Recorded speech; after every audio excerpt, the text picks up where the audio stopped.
Bismillahirrahmanirrahim. Assalamualaikum warahmatullahi wabarakatuh.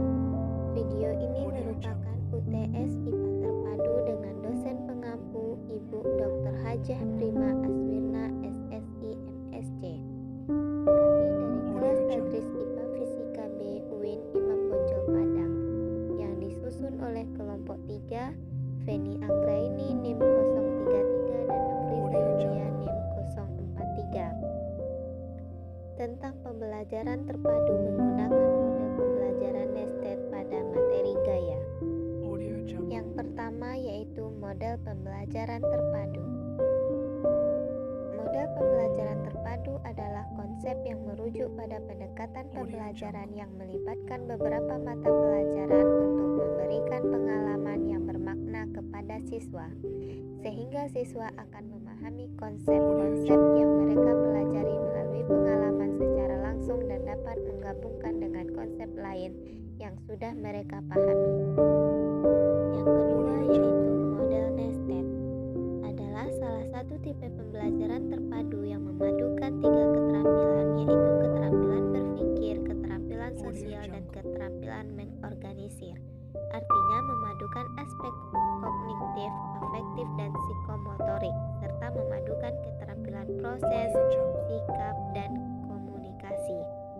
Pembahasan yang ketiga yaitu tujuan pembelajaran model nested, yaitu mengutamakan peserta didik dalam kemampuan berpikir, keterampilan sosial, dan keterampilan mengorganisir.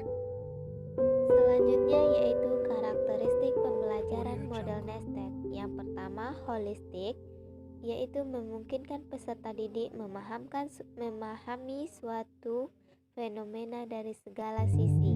Yang kedua, bermakna, memungkinkan terbentuknya semacam jalinan antar konsep-konsep yang berhubungan.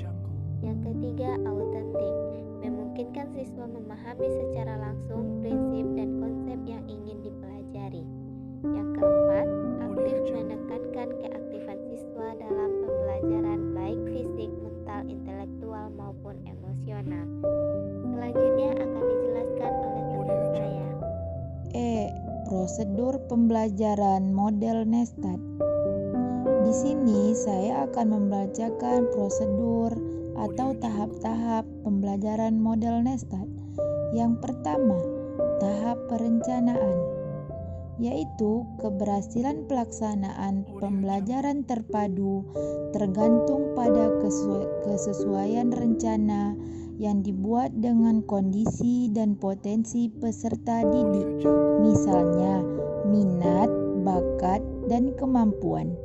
Tahap kedua, tahap pelaksanaan, yaitu proses pembelajaran seperti kegiatan awal, yaitu kegiatan inti pembelajaran, kegiatan penutup atau akhir, dan tidak lanjut.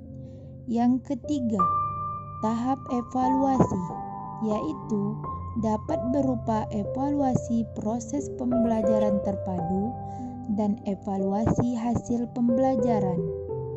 Kelebihan dan kekurangan model nested. Kelebihannya, menurut Triando, menyatakan bahwa kekuatan tipe nested adalah guru dapat memadukan beberapa keterampilan sekaligus dalam suatu pembelajaran di dalam satu pelajaran. Tipe nested ini juga memberi perhatian pada berbagai bidang penting dalam suatu pelajaran. Tipe ini tidak memerlukan penambahan waktu untuk bekerja dengan guru lain. Dalam tipe ini, satu guru dapat memadukan kurikulum secara meluas.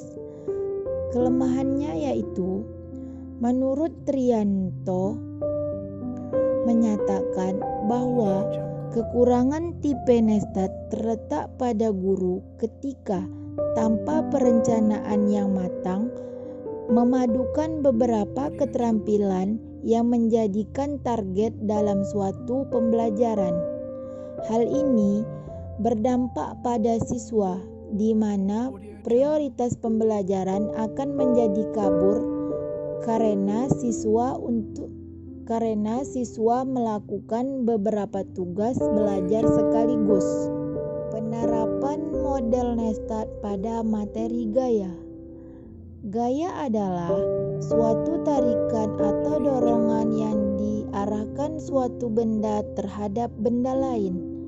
Gaya dapat menyebabkan sebuah benda berubah bentuk, berubah posisi, berubah kecepatan, berubah panjang atau volume, dan juga berubah arah. Sebuah gaya disimbolkan dengan huruf F, singkatannya dari force. Suatu gaya dalam satuan internasional SI adalah Newton. Alat ukur mengukur besar gaya adalah neraca pegas atau dinamometer. Secara umum, gaya dapat diklasifikasi dalam dua jenis. Yang pertama, gaya sentuh. Gaya sentuh yaitu gaya yang membutuhkan kontak fisik secara langsung untuk interaksinya. Gaya jenis ini termasuk paling sering ditemui secara dasar dalam kehidupan sehari-hari. Contohnya, pegangan pendorong gerobak, dan saat memberi gayanya mereka bersentuhan dengan benda yang ingin mereka gerakkan. Yang kedua, gaya tak sentuh.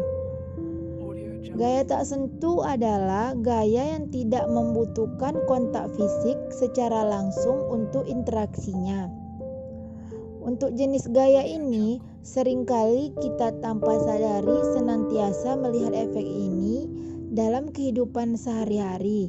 Misalnya, saat mangga jatuh dari pohonnya atau saat memainkan magnet untuk menarik logam-logam kecil. Pada peristiwa ini, benda atau logam bergerak, namun tidak terlihat siapa atau apa yang menarik atau yang mendorongnya.